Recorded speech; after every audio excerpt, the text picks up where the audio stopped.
All right, so got to address the other elephant in the room. So we know that the Bucks lost to the Wizards the other night. We talked about it, but after that, Giannis scrubbed. Oh, you love a good social media scrub. His account basically of most things Bucks related, minus a few NBA Cup posts and a couple of NBA ABA situations there. Chandler, I'm gonna start with you because I love a passive aggressive crash out. We'll start with you because you've definitely done this before. Oh no, I never post pictures of the person in the first place, so I don't have to erase it later. No, 101. All right, fine. I'm a victim of doing this. This is a classic scrubbing your ex from your life, from social media. You don't, although it's known, you don't really want the next one to see it or to be able to go back and scroll through. So is it petty? Yes. Is it something here? We don't know. But if it is something, it's not good. Like it's definitely not a good thing that he's going back and deleting it. And again, I think we're overanalyzing this. And now we're digging into someone's social media, which is weird. But this is what you do in 2025. But it's not good, and it's clearly a problem. Clearly there's frustration, and look, there should be. There was somewhat expectations for this team, and they're 9-13, and they're coming off a horrible loss against the Wizards, and now they're back home and have the Pistons tonight. It was the number 1 seed in the East. So I think it's not going to get easier for this team.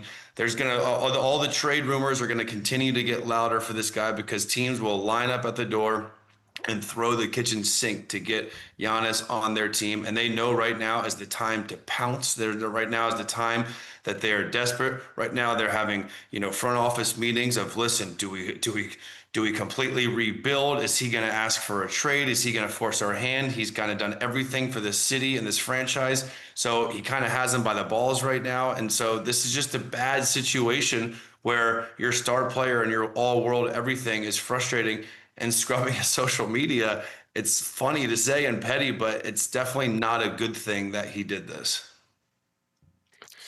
Yeah, you know what?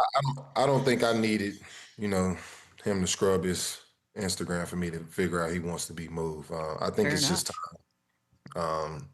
This isn't a great season. They didn't put a good roster around them. It's not really much to look forward to, moving forward. So I think it's time for a perfect breakup. I think it's a situation where, we're better off, alone in this situation to where the Bucks moving forward will obviously start their rebuild and, they'll start moving into a fresh start. And the same thing will happen with Giannis with whatever his next move is. So I think it's best for both sides. I think it's just time. Giannis is a superstar player in this league.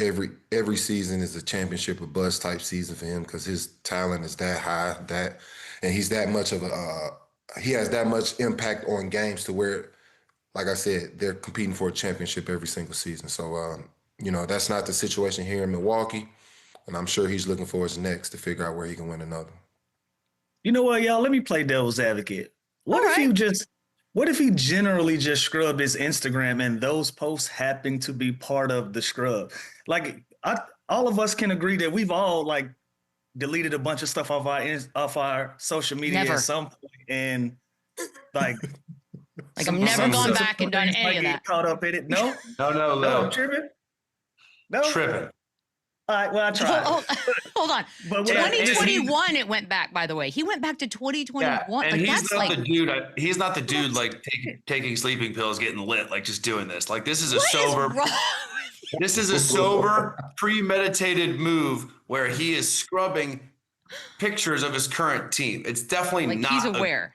Yeah. No doubt. But you know what? With that being said, outside of that, we haven't heard him have very much to say when it comes to the Milwaukee Bucks and what's going on.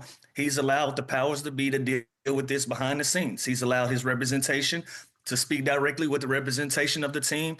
And that's where these narratives are coming from. We know how the media works. From Giannis' side, they're going to plant their stories to make it look good for him. And the Milwaukee Bucks, they're going to start planting their stories to make it look good for them. Classic breakup story, classic. Everybody's going through it, so everybody's trying to protect their best interests right now. But what I said about Ja Morant, don't play these things out in the public. You'll never win that argument. You'll never win that war when it comes to the media. So I like what Giannis is doing. Allow the narratives to be the narratives. Continue to play basketball. Do everything that you need to be the the role model that you are, everything that you represent, and just stay quiet and let everything play out. Okay, but hold on, because now I have to push back a little bit. As a fan, right? Like, is there much of a difference between Giannis coming out and saying, I would like to be traded, kindly, or passive aggressively just sort of scrubbing all things related to the team for which I cheer? Like, I kind of feel like I'm hurt either way. But like, that's something, that's an Easter egg for y'all to find. Like, we talking about him going back to 2021. Like, who went back to 2021 and saw that? Yeah, who realized that? It was nobody like us. It was. But we always find out. Like, this is not the first, nor will it be the last. You think Giannis put up a post and said, "Hey, check out my new scrubbed Instagram of everything outside"? no, that's the passive aggressive part. Say, "Hey, look, he unfollowed this person. Let me see what else I can find." Like, I don't put much stock into that. Lou, but he knows. It's the world we live in now. Unfortunately, where that matters. Again, like, if he were to follow the Knicks, right now, it would break the internet, Lou, which is pathetic, but it's true. Yeah, but you don't. But you don't. And only certain people tell you what's going on with those type of scenarios. I don't care. Yeah. Mm-hmm. Like, I'm not looking at Giannis. Like, which one of us is going back 3 years in Giannis Instagram to see what he's still got on his page? None of us. None of us. No. But there are people who cover the team for a living who realize the cloud that's lingering, and so you're on high alert. For a living, those are the people I'm talking about. That's what they're supposed to do. I'm grateful. A Milwaukee Bucks fan ain't doing this. If I know that my star player, I don't know, dude. If I know my star player is probably going to leave here soon, and I'm on high alert. A season ticket holder ain't sitting at home looking at Instagram trying to find ways to see what's going on. I kind of love the idea. Beadle, to answer your question, I don't think there's a win situation for him. If he asks for a trade, he's going to be a bad guy. If he does this, we're going to be thinking he's petty and passive aggressive. So there's really no way to play this besides have your agent continue to do what he does and you play and put up the numbers you're playing and do everything you can and leave it on the floor. That's how you kind of get out of this situation and let the chips fall as they may. But there's really no proper way to ask to get out of a horrible situation. No, but the good news is now we get to play Destination Dreams. Look, before anybody gets on us about trades and what can and cannot happen, just shut it. Let us live, because we're going to have some fun here trying to figure out where he goes next. Michelle Beadle obviously had the New York Knicks 2 years ago on this list, Lou, but let's talk about this. We know we're not going to get into the specifics. We know he loves New York. So maybe you get an OG Bridges, some picks. I don't know. Maybe we go as far as Cat. I can't even fathom that right now. But to see him in that uniform, in that building, 40-plus games a season, how are we feeling about that? It sounds great for the Knicks. On the other side, like, if you're Milwaukee, you got to bring me back up. You got to bring me back a top 10 guy. Like, you got to bring me back some pieces that make sense for my fan base where I can be able to look at them in the face and justify moving him. It can't just be really good role players and some draft picks. Like, you got to bring me back somebody that this makes sense. You know, look at it. Dame Lillard exits last year, and you possibly have Giannis as well. And we're talking about a league full of star power, and we're talking about a fan base that's they've drank the Kool-Aid already. They've already won a championship. They know what this looks like. You can't just bring in really, really good role players. You got to bring me a star back. You got to bring me a top 5, top 75 guy back for somebody who's been in the MVP conversation for as long as we can remember in his career. So for the New York Knicks, it sounds amazing. What does it look like for the Milwaukee Bucks? So with that, I don't know if this works.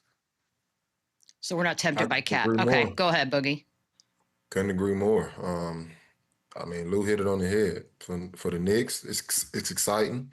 I think the Garden will be rocking. It'll be I think it'll be a hot spot for a lot of free agents and role players to try to get there and fill out those spots. So I think it will be great for the Knicks. But obviously for Milwaukee, I don't see much of a return. I mean, obviously you'll get picks back, but I mean, that's not really equivalent to what you're losing in that situation and losing Giannis. So, I mean, yeah, it would be great for the Knicks. It would be exciting. I would actually love to see a Giannis and Brunson combo. I think it would be great for New York basketball. But so we could send Cat to Milwaukee. Plus others. I mean, listen, if you look at those three teams, the Knicks, the Warriors, the Lakers, I think the Knicks have them attractive pieces to get back. But again, before we go and do this, We're just playing a game. But Fun remember what Desmond Bane just brought in. Remember what Rudy That's Gobert what I'm brought saying. in. The Paul George trade. So yes, teams are going to live and learn, but it's going to take a lot to get Giannis. So when you look at the Knicks, whatever situation is, it's going to be picks. But if I'm a team, if I'm the Bucks, I want 2 or 3 starters back for this guy, which I think the Knicks could do more so than the Warriors. I want one of them to have a bunch of all-star patches too on his jersey. Yeah, and throw in an assistant coach and a trainer and his trainer and a car. And what are you know doing? What? Yeah. And damn well his brother's coming too, so save a roster spot for him. So great point. It's going to take 3 roster spots. You need 3. There's probably another one we don't even know about that's also going to need a 2-way. For New York? Hell yeah. It needs – I think it'd be great for the league. I think it would be great for Giannis. It would be spectacular for the Knicks. And if you compare Giannis and Jalen Brunson – by the way, I just want to know how that call goes. Like, do the Bucks even ask for Jalen Brunson, or they know he's off? Yeah, you have to. Because I would start with him. Start with him and then say – and maybe. But that's not happening. So then you look to, Bridges, Cat, OG – Deuce, a guy like Jordan Clarkson. Like, there are some attractive assets there for the Bucks to kind of not go through a full rebuild if they do this, but it's going to take a lot of future picks. It's going to take Chandler, a lot to get a guy like Giannis. Get it. Really, really, really, really good players. Really, really good role players that you just named. But if I'm the Milwaukee Bucks fan base, are we getting excited about that crop of guys replacing Giannis, though? No interest in Cat. Cat doesn't move the needle for you? I didn't seem to. I mentioned it 3 times. I'm thinking of public fanfare. This feels good for us to move on. Look, if you bring in anything less than Giannis level, I think you have a revolt with the fan base. But Giannis level is like 4 dudes. Like, they're not going that's anywhere. That's what I'm trying to tell you. But can I play the devil's advocate again as the fan? Having been a fan of a team that lost someone for nothing, basically, that's the other fear. As you get closer and closer to when he can leave, you're going to lose him for nothing. So I also don't want that to happen. So, okay, what about like a team like San Antonio or Houston with more young assets that could become stars? Do you like something like that better than talk to me? Now we're having a different different conversation. Absolutely. So at least the future can be bright there. Right now, you know what you're getting. You know you're going to be middle of the pack team. You bring on a Bridges, an OG, a Cat, whatever. But now you throw in Jabari Smith, and you throw in, these Thompson, and you throw in Whoa. You throw in Hey, Chandler, I don't think Houston's Thompson. Yeah, to your point, Chandler, you got to throw in at least one guy that this organization and fan base can look at and say, possibly in 2 or 3 years, we might be back on. If you don't do that, I don't know if it works for anybody. Give me put Stephon Castle in that deal. I think that gets Milwaukee going a little bit. Like, you know what I mean? Put a star like that in the making where there's something to look forward to, and meanwhile can get enough to still stay afloat and win games. Then I think Milwaukee is onto something, but it's going to take a boatload. Okay, so that's interesting because those are obviously teams that are realistically we could think about as well. But then you've got the teams that always sort of seem to chase the big guys. And I'm looking at you, Lakers, because they do this. They pulled a monster trade off last time and brought in a superstar. So let me ask you this: if you figured out a way, and again, reality doesn't have to play a huge part in this, but if you could figure out a way to bring Giannis here, Boogie, I don't even know how many guys you give up from the Lakers. What does that look like? And who? I mean, you putting Giannis next to, Luka. That's scary. That's a scary silly. thought. That's a matchup nightmare on a nightly basis. But my question would be who would be giving up? Obviously, a guy like, Austin Reeves' name would pop up, but I think it kind of goes back to the same kind of, conversation. Is that enough? And Austin Reeves is playing at a high level. He has a great chance of making his first All-Star this year. But, from a Milwaukee, fan base, is that enough? And, with just that alone, obviously you'll get, throw some picks in, guys like Connect, maybe Rui. But I don't know if that's enough either. I think it is. I think it's better than any other, situation. I mean, with the Knicks, obviously Golden State, I think that's the best situation, but I still just don't know if that's enough. Oof, man, I disagree. I think if the Lakers and Warriors have nothing that I want in return for Giannis. Yes, Austin Reeves would be good. Then you look at the Warriors, maybe like a Kuminga and a bunch of picks and stuff. But like, that's tough. I'd rather Cat. I'd rather that all-star caliber player you're talking about, and then Bridges and someone like that than Austin Reeves and having a great year. But I just, it's physically impossible for the Lakers. So, but we're just playing a game here. I just don't see it. I don't see the pieces coming back to be enough to equal Giannis. Obviously, Austin Reeves would have to be in that trade. But what, you gonna put LeBron? Like you gonna put LeBron to? I don't even know how this is.